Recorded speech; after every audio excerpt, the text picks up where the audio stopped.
What's up, everybody? Welcome to another live stream for the BGH Connect. Today, we're going to be doing something really exciting. We're going to be talking graphic design, and we're going to be talking how you can be a small-time hero. And we are going to talk with none other than another great graphic designer that I know, Drew. Hey there, Drew. How you doing?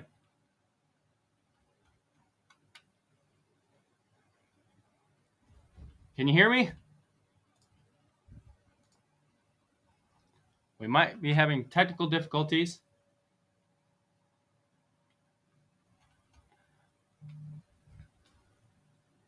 Uh-oh. Drew is having some technical difficulties, so we'll be right back, and then we'll get to him here.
Hey everybody, what's up? I think we're back again. We had a brief technical difficulty, but I think Drew is on the line and ready to go. Today we're going to talk about graphic design in board games, and how fun that is, as well as Small Time Heroes, the game that he is creating. So, well, let's go ahead and introduce Drew. There we go. We made it now. Computers have a mind of their own, right? That's right. Always have technical difficulties. Awesome. Well, I'm super glad to have you on here. Today's going to be really fun. We're going to talk all things graphic design, visual, and others. We have some questions from the Board Game Design Lab, as well as some questions that I'll be going over. So, yeah, are you excited? Oh, yeah, definitely. Yeah, I always like talking about graphic design. That's awesome. Yeah. Chris also joined, but he said, wish I could join. I'm at the office today, but we're going to have a great chat. Chris, don't you worry. We will have a great chat. So before we get started, I always like to ask, who are you? Tell us a little bit about who you are as an individual, as a designer, and as a game designer. Just go a little bit over that. Cool. Yeah. So I'm Drew Corkill. I work professionally as a UI UX designer, and then I do freelance graphic design on the side in the very little bit of free time that I have. I have two daughters, a 5-year-old and a 3-year-old. I've been in kind of doing graphic design since I was a kid. Back in high school, doing band flyers. Went to college for it, got a graphic design degree for my undergrad, and then I got a master's degree in essentially user experience design. So I've just been kind of I worked as a production artist first for graphic design, then kind of switched into UI UX after that, but have kind of always been doing freelance graphic design for people on the side, kind of probably about 15 years now. That's awesome. Through board game. I didn't realize you had a master's as well, so that's really exciting. Oh yeah, yeah. And UX design. Yep. And then I guess with board game design, kind of got into that about 5 or 6 years ago. I was actually working for a company and decided that I wanted to make a video game, but I started prototyping the game as a physical prototype before I did any work with it in code. I don't know how to code, so that was a big thing. And then I was like, well, since it's a physical thing, I might as well just make it into a board game, and kind of went down the rabbit hole after that, and decided to focus more on board game design than video game stuff, which I don't actually know how to do. So Didn't you share something the other day about an old video game you designed? I don't know if that was you or I have a couple other people that also do graphic design in video games, so I didn't know. Yeah, probably not me. Okay. Yeah. Cool. So like, has this always been like, getting into graphic design and game design? Has it always been like a dream kind of thing of yours? Have you always wanted to do that as a career, or did you have like other careers that you were going after? Yeah, in terms of just graphic design in general, it's been my goal since I was in high school. Like I said, I took a class where we used like offset presses to print the school newspaper. Nice. Learn Photoshop and do shirt designs for bands and stuff. So once I kind of found that out, I sort of knew that was my path forward.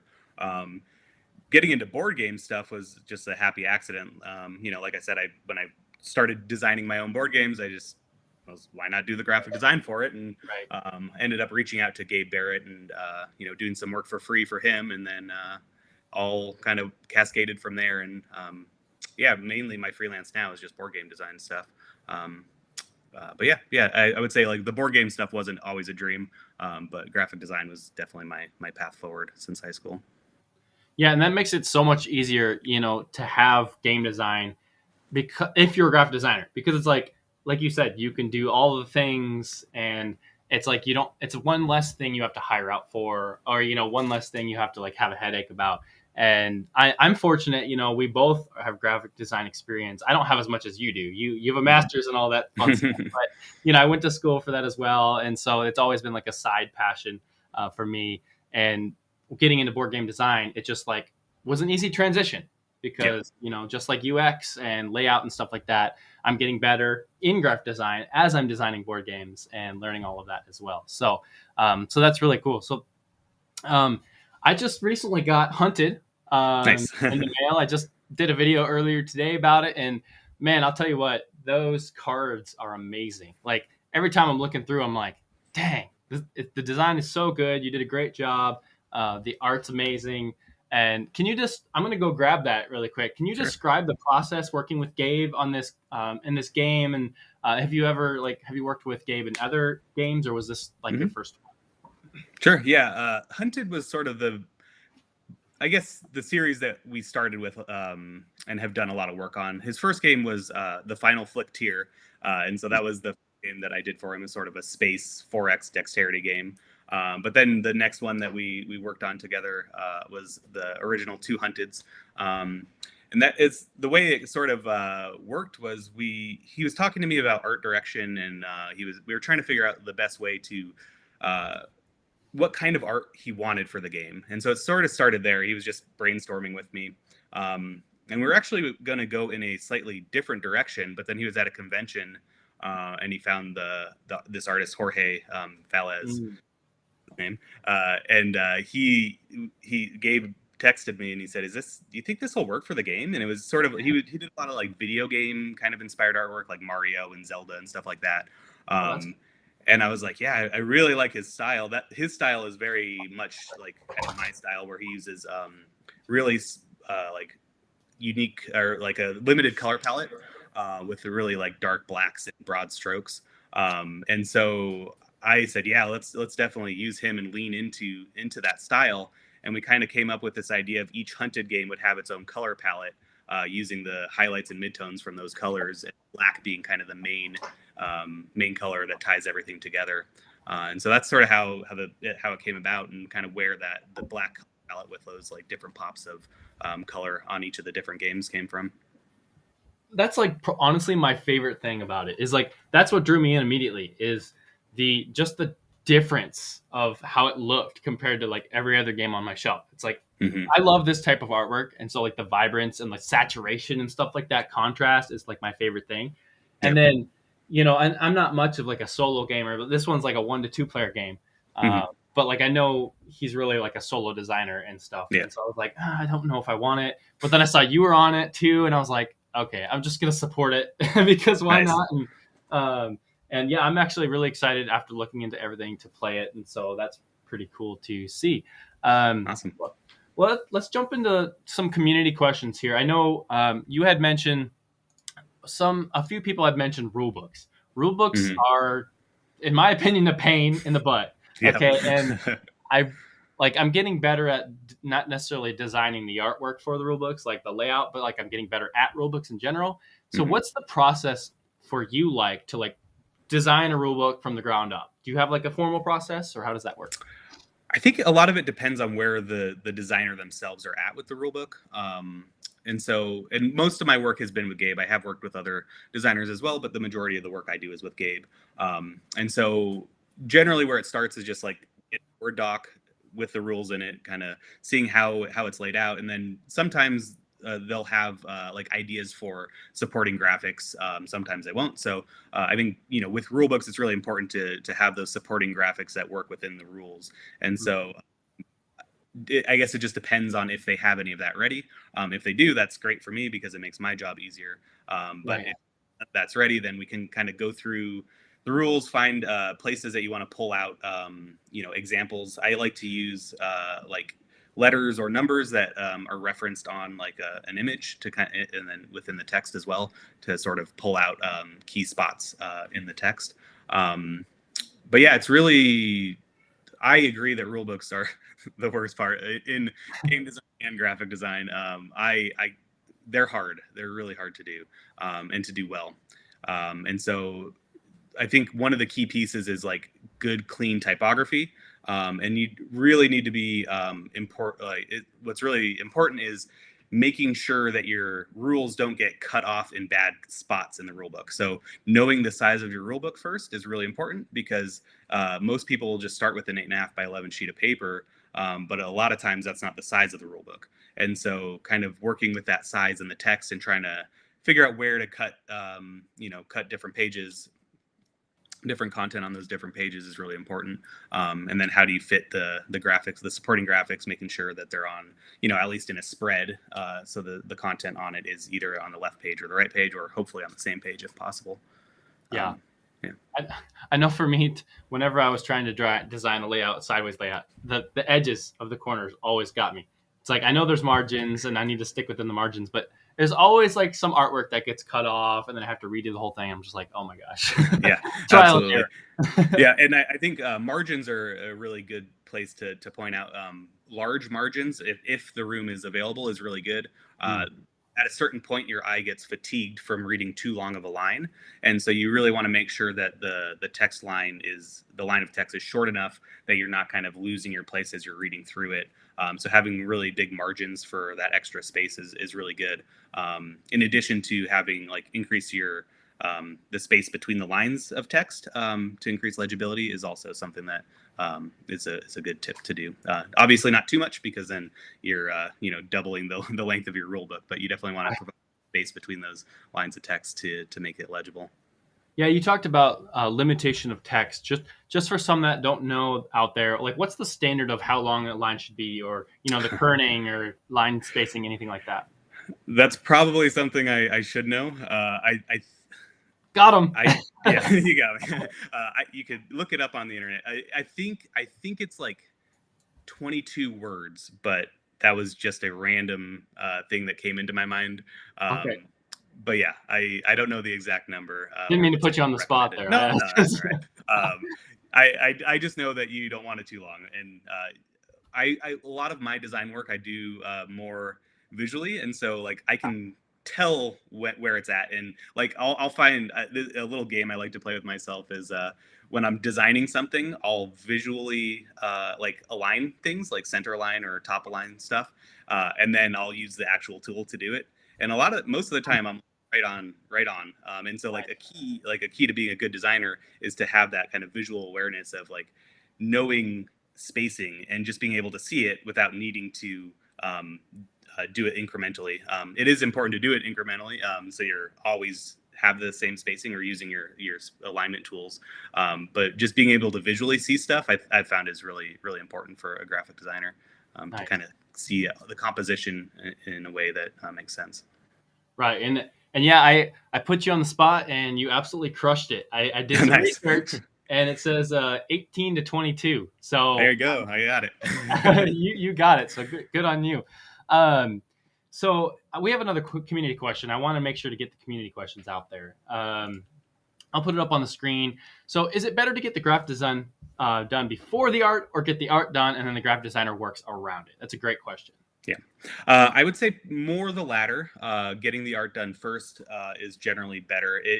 I find with graphic design, you can really base the design off of the artwork and the feel that you want to go for. And so if the graphic designer is doing that work before the artist, it can be a little less cohesive. I found though, if you can do it at the same time as the art, that's probably even better. So the graphic designer can work with the artist. Maybe they have the artist do like a card frame or get some assets from them, and you can kind of work back and forth, and that collaboration will produce something better than just having the art done and then doing the graphic design.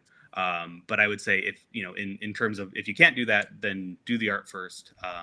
Be aware though, I guess it might be a little bit of both though. So be aware of the size that you want your art before you get the art done. And sometimes, like with a card frame, the art itself is, or the card itself is 3.5 by 2.5 inches, and you might think that that's the size that you want your art. But if you have a frame and you have maybe a more horizontal frame than that vertical orientation of a card, your art is going to be different, and you might have to crop it in certain ways that aren't optimal. I actually made that mistake on my game when I started. I gave my artist 3.5 by 2.5, and I realized that I had some text on the bottom, and so the art got really small because I was trying to fit it above it, and so it wasn't a huge deal, and we got it fixed. And going forward, it's all been better. But be aware of sort of the layout you want for the game. Give that to the artist, and then have the graphic designer match the style. So maybe a little tiny bit of graphic design in the beginning, but not too much, I guess. Yeah, I have. By the way, TK, it's hashtag Facebook user because of Restream. TK says, "Good afternoon, gentlemen." He's here watching us, but huge question, because like for me, I messed up pretty badly with this, and which is why I was like, I got to get this question out there, because so for my game Punch Kick Block, I did all the card design, the graphic design for the card layouts and everything. I loved it. And I had an artist do all the stuff, right? And then after, a lot of iterations later, I realized, oh, dang, like I need to do a different layout. Or, oh, dang, now I have the art and it's not going to match like the difference of what I wanted. Maybe if I wanted to split the two characters up, now both the art's on the same card now, and I couldn't do it because I messed up, got the art first, and the graphics just didn't work at that point. And so, yeah, I definitely agree. Like, do a little bit of graphic design, like layout and stuff, personally, like first, just kind of get an idea of what you're wanting, and then just don't go all in on the art unless you purposely like are going to design the graphics around the art, anything like that. So, TK says, excited to watch the playtest of SmallTime Heroes tonight. Oh, nice. Nice. Yep. Go ahead and tell everyone about that if they haven't heard about it. Yeah, playtest this is going to be playing my game tonight with me. So I haven't done anything with them, but yeah, excited to do that and see what people think of it. Yeah, you're going to have a great time. All of the guys over there at Playtest This are fantastic designers. They're great at development. So you're going to get a lot of great feedback. I really wanted to do stuff like that with this. It's just, I wanted to do more fancy things, and I'm not quite there yet. Here's another community question. I'm going to lay out there for you. What are some of the common mistakes you see game designers do when reaching out for graphic design? I'm sure you have a lot of this. I think for me, the biggest mistake is not being in a place where you're ready for graphic design yet. I've had some projects that have gone poorly because of that, where they were like, I want to get started on this, but I don't have any art. The art's going to come later. And then they're kind of working on the game as the graphic design is going. And it just causes, not only for me, like it's hard for me because not everything's ready. Things are changing throughout the process. But it also costs them more money. Every time you make a revision, takes time for me to do something. And so if you're designing your game while you're getting the graphic design done, just know that there's potential revisions that are going to happen, and those are going to cost money. And so I think really being prepared with where you're at in the game, and kind of feeling like I would say like at that 90% mark in your game design done, you're working on development, and that's sort of when to bring a graphic designer in. And, I think this goes back to that last question, is at least have an idea of what you're looking for in graphic design when reaching out. One of my favorite things to do is I ask people to just send in a bunch of inspiration. So, Mood board. Logo design. Yeah, mood board, exactly. That really helps me kind of get the style that you want, and also helps me know if I'm going to be the right graphic designer for you. Right. I have a very simple and clean style, and people who want like these intricate frames with like metal embossing and like all that, I'm probably not going to be the best person. Super fantasy hardcore card frame. Yeah. And so I think knowing what you want and letting the designer kind of know. Also, another really important thing is making sure that you have like your component counts ready. Also, knowing not only just the component count, but sort of the number of designs that you're going to be doing. So maybe you have 500 poker cards, but you're only going to need one frame design for them. That's different than having 50 cards, but you need 10 different frame designs for them. Yeah. And so that will change the amount of work that I'm going to quote. And it's just good to know that before going into the project of like what the scope of work is. Yeah. TK says working on graphics and art together is a tough balance. It's one of the reasons we really wanted to try to get Ian O'Toole for Galactic Cruise. It's wild how he does both together so well. Yeah. It's like there's some designers out there that can just do it all. I'm just like Ryan Lockett. Like how? Just how do you do everything?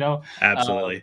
Yeah, and I think one, Ian O'Toole is the perfect artist for their game. I think. Oh yeah. I was so excited to hear about that. I knew about that quite a bit earlier, and I'm just like, I was like giddy. I was like, yes, I can't wait. Yeah. But I think that sort of goes back into like the idea of working with your artist, with the graphic designer, because the graphic designers who can do art are just in a better spot because they can make all this cool stuff at the same time as doing the graphic design and kind of make it all work together. So yeah, definitely if you can do it, I can illustrate a little bit, but not enough to do anything that's going to be good for a board game. Yeah, I really like Tristram's work. Oh yeah, he's awesome. Yeah, he can do both. He's great. And any of my games going forward, like if I can, I want him to be my artist, just because his style is exactly what I'm looking for in my graphic design and illustration. So it's like with this roll and write I'm making, I'm gonna hope that he can be the guy to do it. But we got a question here from Kyle. Kyle says, how can graphic design help bring two styles of artwork together in a cohesive way? Do you have an example? Great question. Yeah, and I think I know Kyle's game. This is the Pandemonium Creatures of... and so I actually have I've been thinking about his game, honestly. I know this exact question. I think the key is to tie it together with your color palettes. And making sure that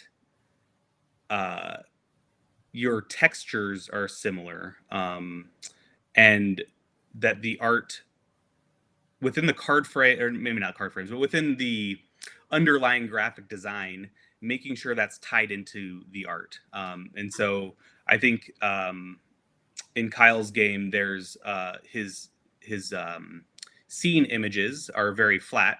And so kind of maybe not flat, but just like there's lots of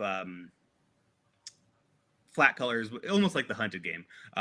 It's more colorful than that, but it has sort of a lot of these similar tones within it, not too shadowy. And so kind of tying that flatness into the underlying graphic design on the other stuff, using, let's just say, if your kind of white tones in your other piece of artwork are sort of like a beige, don't use a bright white in your other thing that you want to do. And so tying in those tones, pulling from the artwork, is I think is a good way to do that. Ultimately, though, if you have two very distinct styles of artwork, I think you might need to just rethink if that was the right decision. I think Kyle's game can be done in a good way. But like, if you're using one artist who looks like Magic the Gathering cards, and then you're using like the artist, it's just not going to feel the same. And so being cohesive is going to be the really important step. But there are ways to tie it together. I think mainly through the color palette is probably a really good place to start. Yeah, and for me, it's all about consistency. because I have seen many games that, just like TK says, Magic the Gathering is a perfect example of this, is you automatically know it's a Magic the Gathering card, even when it's like this crazy off the top stuff, modern day card frames, secret layers, all this stuff. But like you look at it and it still has that, that basic card frame idea. And you're like, okay, I see the layout. Here's the typing. Here's this. I know it's a Magic card and stuff like that. And so as long as you can keep the icons and most of your text and stuff pretty consistent throughout, I think you can tie together all sorts of different art styles. So yeah, hopefully that answered your question there, Kyle. That was a great question. So I'm going to jump over here to, the community stuff. We're going to get a little bit into small time heroes and in a little bit here. But as far as the community goes, the Board Game Design Lab community has been pretty amazing for both of us. And I'm sure, knowing Gabe probably through that, and you're kind of making connections through that. What has been like in both game design and graphic design, what has been like your main inspiration from the community? Like, how have you brought the community into your project and into your game design, graphic design and game design? Yeah, I think using the community and kind of just getting a gauge of their opinions. There's so many smart and talented people in these communities. And if you're stuck on something, reaching out and asking. I've found that it's a little harder for me to ask for graphic design feedback because I kind of have a strong opinion on like what I like. But I think being receptive to kind of all feedback is really important. And even with me, like I'll put something out there and I'll feel like I know like what the better option is or what I did was right. And then I'll get someone who responds to me and with a totally different idea.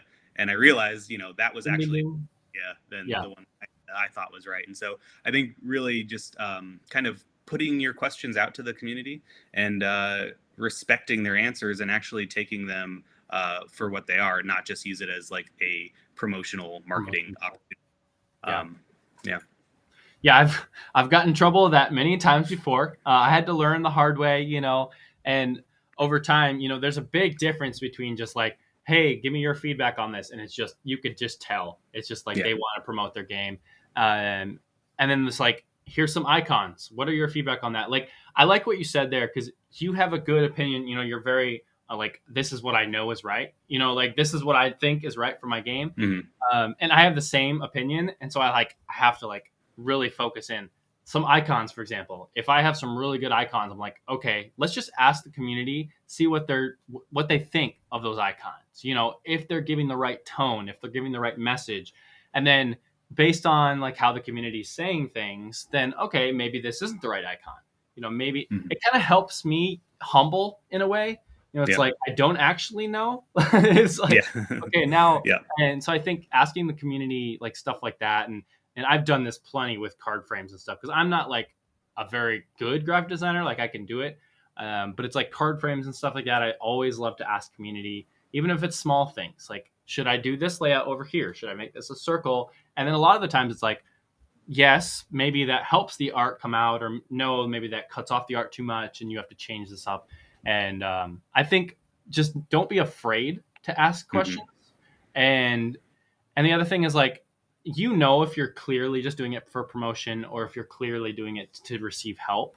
And so just don't be afraid to put your game out there and be like, hey, I am newer to graphic design, or I need some design advice. And I will usually always tag you, Drew, in one of these design questions, you and a few others, just because I automatically know, like, here's some people that can answer it. But I love doing that. I love seeing designers and stuff that aren't necessarily strong in graphic design and they need some help. And so having people like us who can just help out with that is really great to have in the game design community as well. Yeah, absolutely. And I think it even goes to the other side too. So for people who do have the expertise in game design or graphic design, one of the things that you learn in school, if you're going for like art school or graphic design, is really like how to critique and how to take back from those critiques. And I think one of the key things when you're in these communities is kind of understanding where the person who's asking the question, where they're at in their design career. I'm going to give very different feedback to someone who doesn't know graphic design, and I can tell that their stuff isn't like up to par than I am going to give to like Tristan. You know, like Right. there's going to be very different feedback that I'm giving, and I'm approaching it in a different way. Like someone who really knows what they're doing, they can take the criticism, if it's valid, obviously, or warranted, and not mean spirited, and they'll take that and either dismiss it or use it for what it is. But if it's someone who clearly doesn't know what they're doing that well, you know, I'm not going to like rip apart their design. I'm going to try and find these little key things that I can, you know, like, you know, your typography is too small, it's too big, it's, you know, it's too squished together. Finding those little bits of things that can help improve their card design or their designs by, you know, by just these small changes, because the small visual pieces are really what make something look unprofessional. And so like, and those are the hardest things to see unless you've trained your eye to kind of notice those. And so kind of pointing out those is really important for people who don't quite know what's happening. Yeah, I've noticed too, like a lot of the time it's the typography and it's just the sizing. Like, because we think of Yu-Gi-Oh, right? And it's like, oh my gosh, please don't do that. And like that used to be a thing. Like we used to have that, and this text was just fine. But as we've progressed in game design and modern games, it's like that type is just too small. You know, and so like I think there's a standard. I think what is 9 points minimum standard for that, or even higher. Yeah, I mean, it really depends on the font you're using. Some fonts, you know, are bigger and some fonts are smaller. I try to, like 9 is kind of where I try not to go under that. There's definitely cases where you can. You also need to know your audience and what the, you know, is the small piece of type on a card, or is it on a board that you're supposed to be seeing from 6 feet away? You know, that sort of changes. If it's on a card, you can pull it close to your face and read it. Now, some people who have bad vision, that's going to impair them if it's too small. But, you know, approaching that from the user experience side, I think is a really good way to look at font size. Yeah. So good question that I have is what role do you believe like the graphic designer plays in enhancing the overall experience of a game? So like, obviously we have like icons and just UX design, like you said, but why does that really matter? You know, can you just like explain of why you think that matters to games and just life in general? Because graphic design everywhere, right? So I mean, UX is so important in everything we do. I've been very surprised by the amount of overlap from working in app and web design with UI UX and how much it relates to board game design. It's essentially like everything I'm doing, but in a physical space.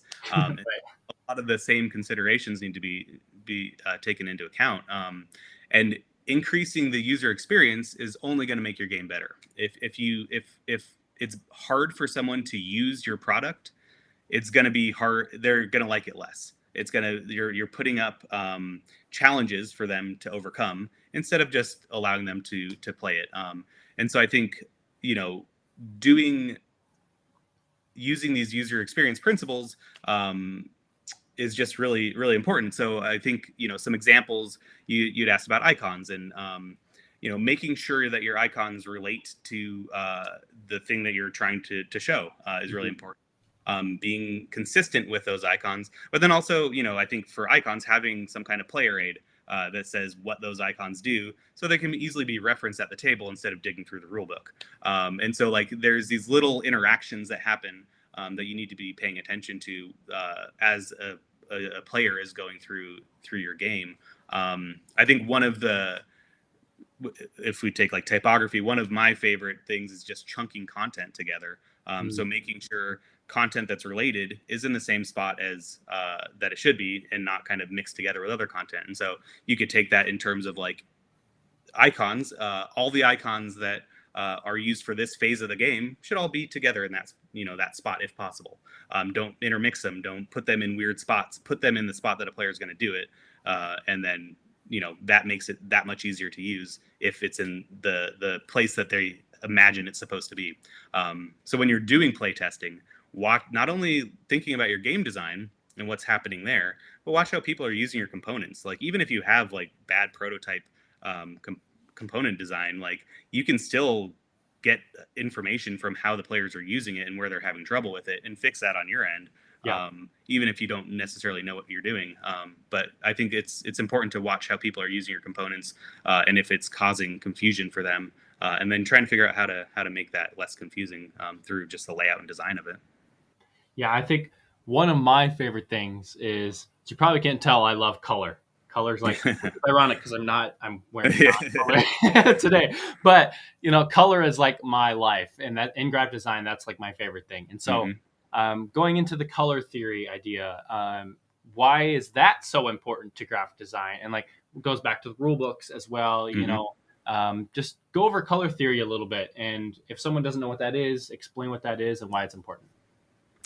Yeah, well, funnily enough, I'm not great with color theory. I am great with colors, but like the theory behind them, I have a hard time kind of knowing. I know it all, but it's hard for me to verbalize it. I would say for the important thing and what color does so well is it chunks that content together. And so if you have a red card that does stuff, interacts with other places on the board, using red in that area of the board would make sense because the red card does red stuff. The thing to be aware of is just colorblind issues and making sure that either your palette is colorblind friendly, and not even but having other ways to make sure that someone can tell the difference of what you're trying to convey with color in a different way. So that could be, every red card has a fire icon on it. Now, is the fire icon necessary? Maybe not. But for someone who's red-green colorblind, they're going to be able to tell the difference with that fire icon. So I think really making sure that you're aware of colorblind issues and finding other ways to distinguish stuff within that. Another really good way to do that is with pattern. So if you're using a checkered pattern on that one, very subtle, but then on the green card you have a circular pattern or something like that, and that way the person who's seeing both of those as gray will actually see the pattern and be able to distinguish them. Hey Kyle, thanks for jumping in. Have a good day at work. We'll see you next time. And I was just gonna say, with the patterns and stuff, like that's really crucial, because early in my design days I just did normal stuff. I just put colors in places, but I wasn't thinking about colorblind. I wasn't thinking about patterns and shapes and how that will change certain things. Even today, I find myself like, wait, why didn't I do that? Like, just if there's any possibility of making it accessible, like more accessible, do that. If it doesn't mess up the cleanliness of the design or anything like that. Use shapes. There's a reason shapes is what we begin with as children, because like that's the easiest thing everything is made of. And so using shapes where possible. And, when it comes to like the color theory stuff, it really it's all about conveying emotion, and using colors to convey the right emotions is pretty crucial. For example, a lot of the rule books I know, like you had mentioned, the red's a great call out section color, just because red is the color that our eyes will automatically get drawn to, because usually it's like, it's alert, it's danger, it's immediate, like, oh, we got to watch out for this. And having that in the rule book is pretty great, because it's like, your eye's going to see it almost immediately. And you're going to be like, oh, this is something that I need to make sure to focus on.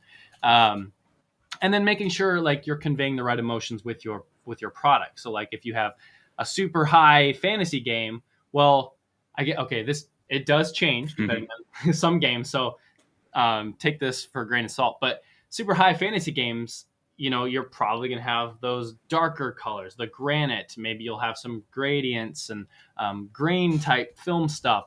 You're not necessarily going to have like bright pinks and yellows and flat colors and stuff. If you do, that sounds awesome. I would do that today. But it's just like really knowing what emotion you're going for. Like if it's a kid-friendly game, you don't want to go for like super hardcore reds and like, evil colors, shall I say.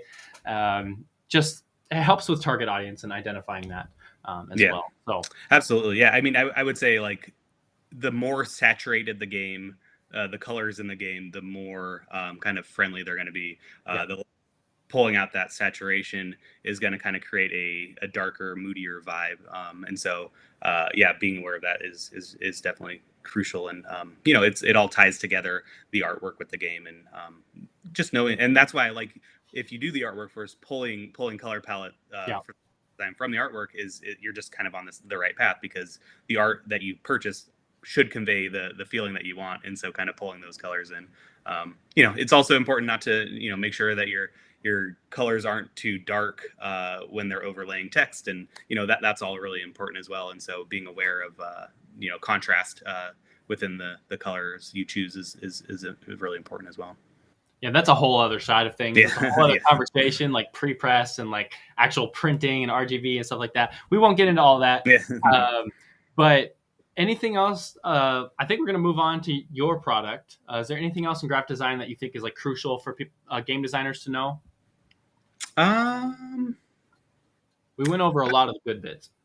Yeah, I think just don't be afraid and try it yourself. You know, I think for me, graphic design is, because of the user experience, it's really important to even a prototype. So I think I would just want to put that out there, is like, even if you can't do it, try and work with your prototype and make it as well designed as you can, because again, it comes down to the user experience of the game, and if it's hard to understand, it's going to be harder to play. And so as you're designing your games, you know, make sure to think about your UI. Don't worry about hiring a graphic designer to do it, unless, you know, you're in a space to do it. But just give it some thought, and you know, do your best and try. Just don't just paste it on and say, you know, the game is just, you know, the game. It don't matter. Game is the game. You heard it here first. the art maybe doesn't matter, but the layout and the UI of the game is really important to the flow, how easy it is or not easy it is to play. So yeah, give those things some consideration, and ask on Facebook groups, and get some ideas from other people. Yeah, and you don't have to make a pretty prototype. Okay, I know. Yeah. I know, coming from me, that's weird to say. I only like doing that, but like, that's because that's what I find fun. So like, don't worry too much about making it the most pretty, the most like elegant design. But like you said, layout and user experience is the crucial bit. And if you can do it pretty, make it pretty while doing that, then okay, go for it. But you don't need. Let's actually, I want to talk on that just real quick, because it's something that I've been interested in. So yes, if you're not a good graphic designer, make it usable. Make it you know, as usable as you can. Don't worry about how good it looks. As long as it's clear and easy to use, you're good. People who have graphic design skills, I think there's a lot of pushback from the design community that you shouldn't make a pretty prototype. Mm-hmm. I don't feel that that's true in all cases. I've certainly lost a lot of time making pretty prototypes for a game that I've tested once and thrown away. True. I find joy in it, just like you do. And so for me, part of it is the joy of creating something that looks really nice. Mm-hmm. But if you have a game that you know, I think you really want to get it into small chunks and iterate on those small chunks, and you know, don't spend too much time on the design initially. But as your game, you know, you've got it to the table at least once, at least twice. You know, this is something you're going to be working on, continue working on. Making that prototype look nice is, for me, is really important, because like I said previously, what I'm doing when I'm doing my design iterations, I'm also doing graphic design iterations. And so as I'm the game and the components in the game, I'm working on the graphics at the same time.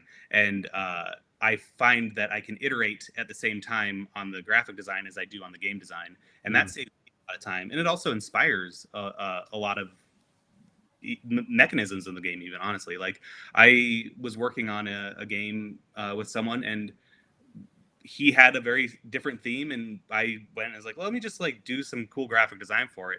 And it completely changed the direction of the game design that we were doing together, because of some of the ideas that I had put in. And we pulled out different pieces of that, just because I used some nice stock art to convey what I wanted, and then nice graphic design on top of that. And then, as we were iterating on the game, we realized, okay, the logo, or not the logo, the icons are not in a great place for when you're actually holding cards. So let's move those. The next time we tried it, it was in a better spot. And so I feel like you can iterate on graphic design along with game design if you're able to, and it saves a lot of time, and I think it makes a better product if you can do that. Yeah, it's all trial and error too. It's like, again, you don't need to do it, but as you progress, you definitely want to get better and better at that. I will say from personal experience, like going to a convention, if you have a pretty prototype, you're gonna be way up here compared to like some of the other games, just because it looks visually appealing.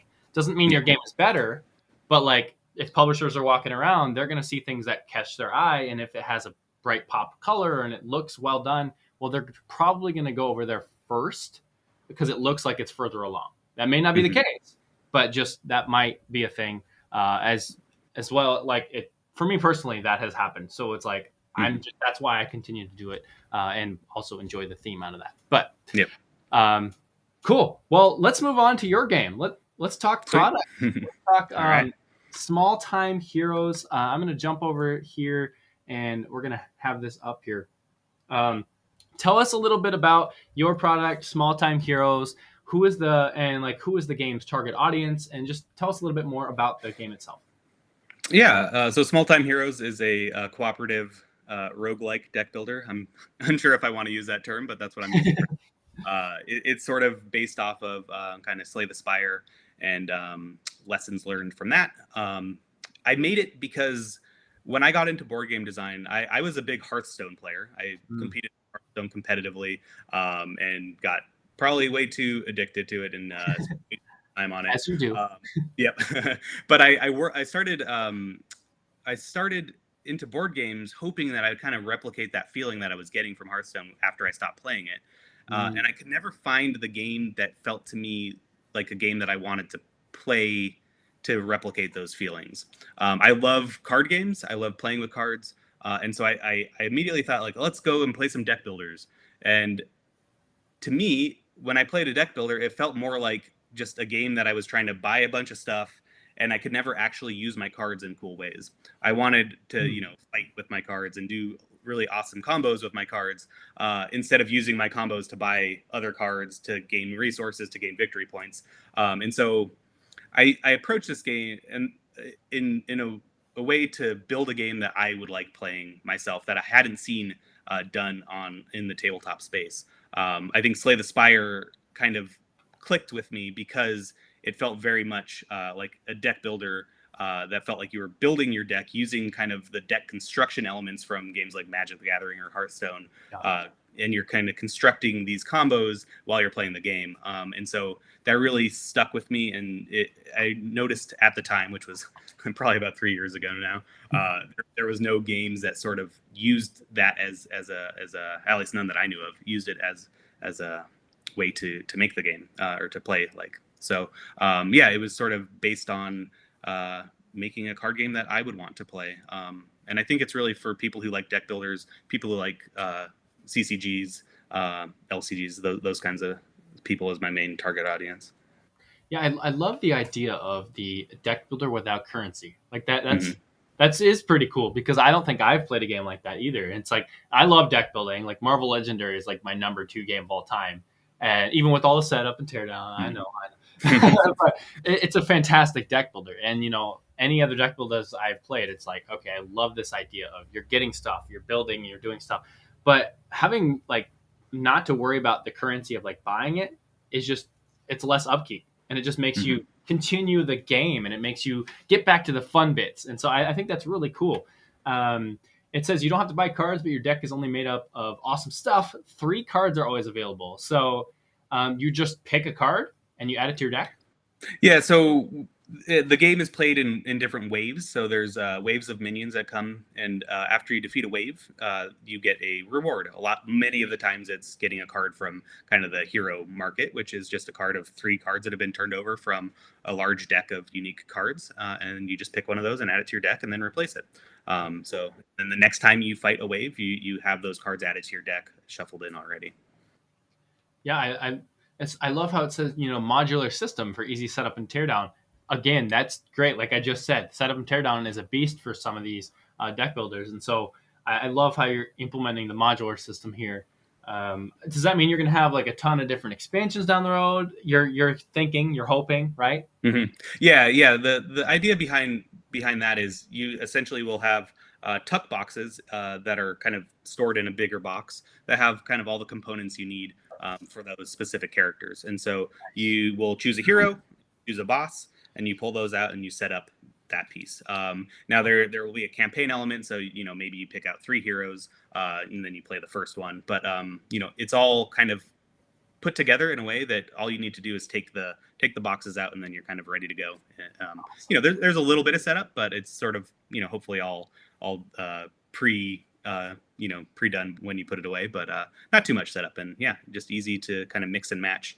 LCG model is sort of what I was going for. Obviously, it depends on if I have a successful Kickstarter and people actually want more content. But the idea would be, you buy the base game and then you can just buy decks of either the heroes or the bosses, the ones that interest you, and you can play those with all your other content. Yeah. So you had mentioned, Kickstarter, you're bringing this to Kickstarter. Is there like an estimate yet? A little bit, yeah. So I'm actually going to be trying something somewhat unique that I haven't seen many people do. I'm going to be kickstarting a print and play version of it end of August. Now, this is a bit of a weird thing because it's kind of a big build for people. It's not like the Postmark games where you're printing out 2 sheets, 1 sheet. It's there's a lot of cards in it, but it is mostly just cards. There's some tokens that will all be square.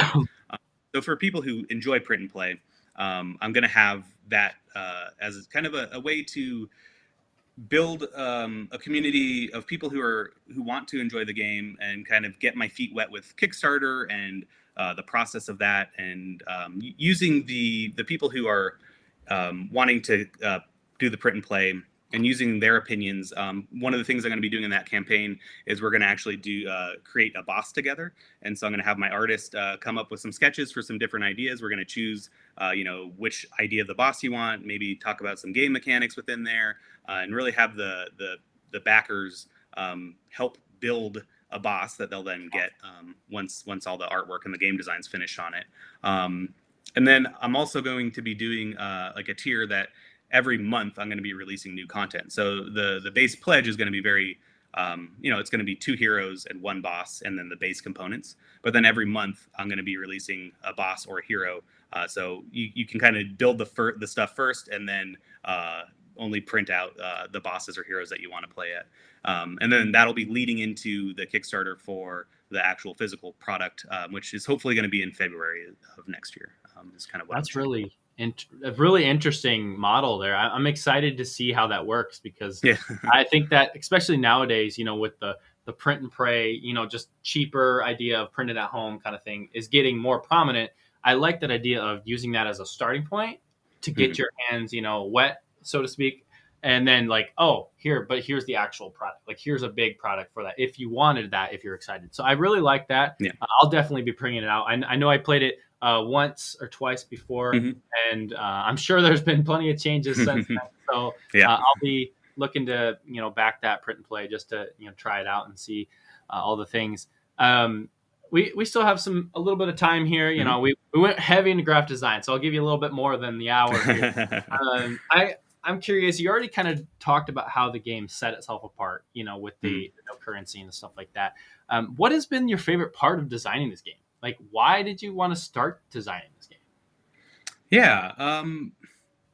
Honestly, it's just been a passion project of mine. Like, I've designed other games, but this one has really just been the one that I was actually excited to play. And so for me, it's just going. It's been a long journey too. I've spent way too long on this game and done so many iterations on it. I've actually Justin Gary, the designer of Ascension, he has a game design course, and I took that and worked on this game through that course. Nice. Okay. And I've been kind of focusing on it since then. And I've had opportunities to potentially publish it, but ultimately, like, I really wanted to just do it on my own. If I published it, I wanted to be part of the graphic design because you want to be pretty heavy with the publication. Yeah. And so then I just thought, why not try and do it on my own? But honestly, I feel like the art direction stuff has been my favorite part of this. Like, it's so much fun bringing this world to life. And I'm working with this artist who she actually used to be an employee of mine. I was her boss at one point. UI UX work. So we didn't really do illustration stuff, but every once in a while we'd have her do some illustration on one of the projects we were doing. And I just loved everything she did. And I knew like she would be perfect for like the vision that I had in my head. But I love for me, like this art direction has been so much fun because I'm pulling cultural references from my childhood and using those to inspire the art. And so it's just been a ton of fun. Like the necromancer character, I used Beetlejuice, like when the guy pulls his face out. That's where that came from. I saw that before. I was like, wait, I think I've seen that. Yeah. Cool. And then like with the cleric character, he has this like evil book, and I'm not sure if you're familiar with Page Master, but it was a old anime with Macaulay Culkin in it. Anyways, it was just like all these things have come together, and I'm having a lot of fun kind of digging into my past and using these pop culture references as inspiration. And just kind of creating a world that the intention was to make it generic fantasy, but to sort of put a little spin on it. And so it's sort of set in this modern fantasy world where, the warrior is like a punk rock person who she's got, like a leather jacket with studs on it and everything, which, I was that in the past. Same. And yeah. Oh yeah. I remember in the ska band, right? Mm-hmm. So yeah, just like kind of using this idea of like, it's almost like, I think it's Disenchanted. I don't know. It was a Matt Groening cartoon where sort of a spinoff of Futurama, but a fantasy version. And I felt like it'd be cool if it was like modern day people in a fantasy world, limitation of technology not being there, but having like, shops that you would go to and like modern influences like punk rock music and different things like that. So it's been really fun kind of taking generic fantasy and giving it a little twist. Yeah, I love it. How it's like, for me, it's like the Adventure Time. Like the old cartoon. Like when I first saw your game, I was like, wait, that's like Adventure Time artwork. And I loved that show. I don't watch it now, but like I really loved that show. And so I was like, I want to play this just see like that art style. And yeah, Michael also is looking forward to the game. So nice. Thank you, Michael. That's awesome. Couple more questions and then we'll call it good. So like, so far, what lessons have you learned in like the pre-marketing and, building a community and stuff like that? What kind of lessons have you learned? It's hard. And lessons that would actually be useful for other people than me just not saying that I don't like doing it. Oh, I'm back. I think it's not being afraid to show what you have and not worrying about it so much. Yeah. I think we all have imposter syndrome, and I don't like social media in general. Like I use it for like looking at board games and stuff like that, but I don't interact on it that much, with the exception of like Board Game Design Lab. But I've been interacting on these communities and realized that I actually do have something to contribute and something fun to say. And so balancing obviously promotional stuff with like actually being a part of the community is really important. It's really hard as well. And just thinking of ways to show your content that's actually going to provide value for other people. I think it's really hard to do though. I've struggled with it a lot, and definitely not where I need to be, which is one of the reasons why I'm doing the print and play first. It's giving me extra time to build the community that I actually need to build. Right. But yeah. Yeah, Parker says bookmarking this to watch later. Awesome, Parker. Nice. I hope you like it. But yeah, that it's really tough, and you wouldn't know, like knowing who I am, but I don't like social media. Like if I didn't have to be on it, I wouldn't. It's just, to me, it's like it's just too much. It's overwhelming. It's constant burnout, but like because of the board games and because that's kind of like my career essentially now, it's like I need to be on there. And as much value as I can provide to everyone else, that's why I like doing it and why I keep coming back to it. And yeah, when it comes to like organic marketing, it's so much harder now than when it was like 3.5 years ago. To get people to see your game without the, promotion, you're being a jerk kind of thing. Because like half the time, like I get yelled at for this a lot. Like half the time I am really excited. Like even if it's not my project, if it's something I'm like hyping up, I'm really excited for it. And when you're like a hype man, so to speak, it's really hard to be like, okay, you're not the guy that should be, you got to stop this. You could dial it back a little bit. And it's hard for me to do because like I'm just so happy to show people new stuff. And with my products, like you said, don't be afraid. And that's kind of my motto is just put stuff out there and just like anything you can do to provide some sort of value is really helpful. And that's how you're going to build a community. That's how you're going to build trust. That's how you're going to bring people to your campaign is showing them from the start. How did you, let's say the icons again. Earlier, like a while ago, I asked about the icons. Well, that's where I started. It's like, hey, I'm starting this game. I didn't have any links or anything. And I was like, I'm just starting now. Can you help me? And then over time, people start going into it. And just, that's how you build your email list and stuff like that as well. We do have, looks like we do have one question. This will be the last question, and then we'll sign off here. Michael says, how much testing do you do prior to, say, a print and play step where you get further feedback? Do you send it into the wild after certain milestones and personal plays have been reached? Yeah, I think for me, I'm keying on personal plays have been reached. I think, there doesn't need to be a number of how many times you play test it. You play test it until it feels good. I think getting other people's opinions on it is like super important. And so, making sure that it's play tested enough to the point where you are seeing people respond to it in a way where they say, I want to play again, or, tell me more about this, or let me know the next time you do it. When you're hearing those comments from people, you're kind of ready to go. Now, with the print and play version, there's a couple things that go in there. Is your game easy to print and play? Mine is probably in between being easy and not being easy. But is it something that you can allow people to do? If you have 100 tokens in the game, nobody's going to want to print that. Gosh. No. But, so knowing whether or not your game is even fit for that is a key step to it. But then, sending it out and just like having people blind test it is really important. Something I haven't done yet. Is blind play testing it. I've done it a couple times, but not through a physical version, mainly through like Tabletop Simulator.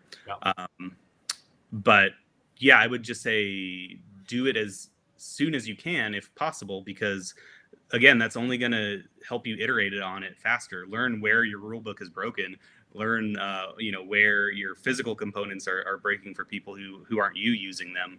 And getting that feedback is going to be really important. So I would say like, if you're trying to sell a print and play, that's different than just giving it to the community to play with. And so if you're trying to sell it, for me, my game is 90% tested and developed. The new content will definitely be being tested with people during the campaign, which is kind of the point. Is I'm going to sort of have the development happening of that stuff, but the core game itself is done.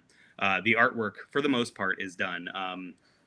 In the actual physical game, my stretch goals are going to be making more artwork. Right now I have a lot of duplicate artwork on the cards, and so every stretch goal is just going to add more unique artwork to the game. Nice. So it's in a spot where I can release it and feel good about it being a product that's completely done, and the core gameplay loop of my game is finished and everything is fun, or I've found it to be fun myself, and so I feel like I'm at a spot that it feels like a complete game with maybe some minor tweaks that need to be done. And that's kind of what I would say. But if you're selling the game as a print and play, you need to treat it like it's a finished game, especially because you're not going to have those 6 months afterwards where you're putting it all together and sending it to manufacturers to actually do development work. People are going to expect the files in 3 to 4 days after the campaign ends. So it really just needs, if you want to sell it, it's got to be a complete game that you feel confident about.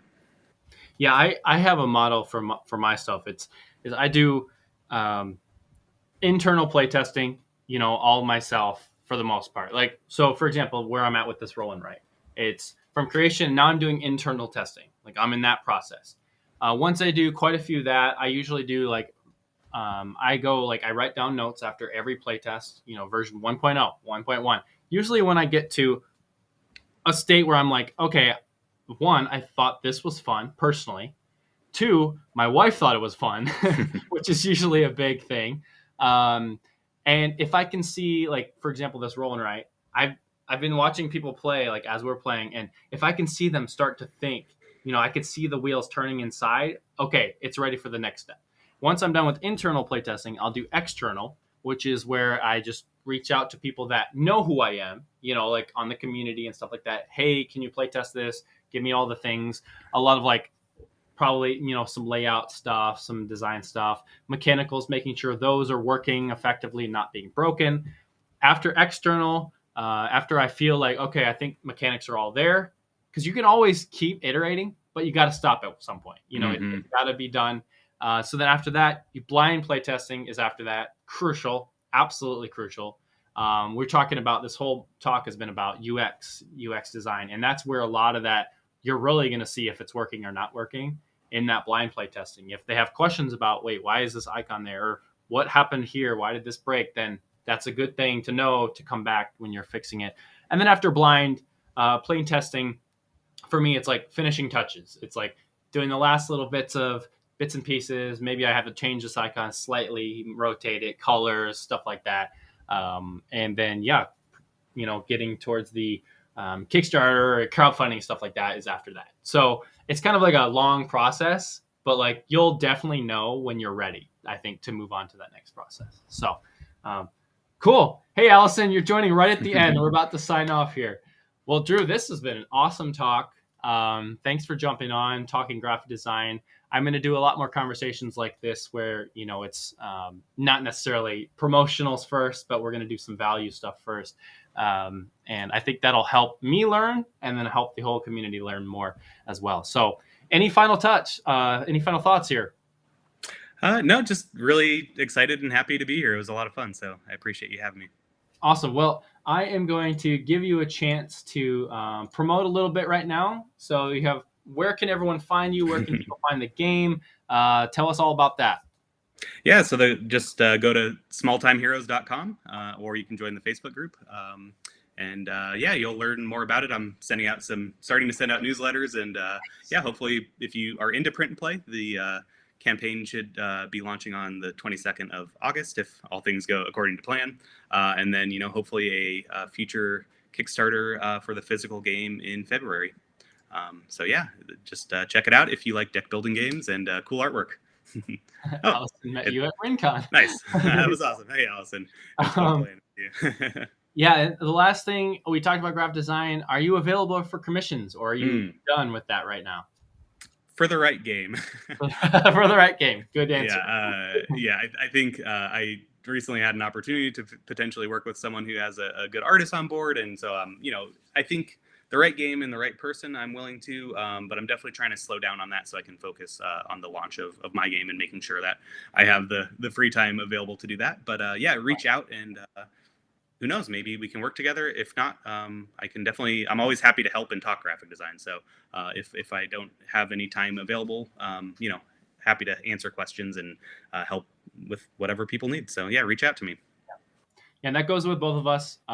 Any graphic design questions, any game design questions, just send us a message. We're, just a website message away from interacting with you. Well, Drew, awesome. We're going to sign off here, and I am excited to see Small Time Heroes succeed. Awesome. Thanks, Devin. We'll see you later.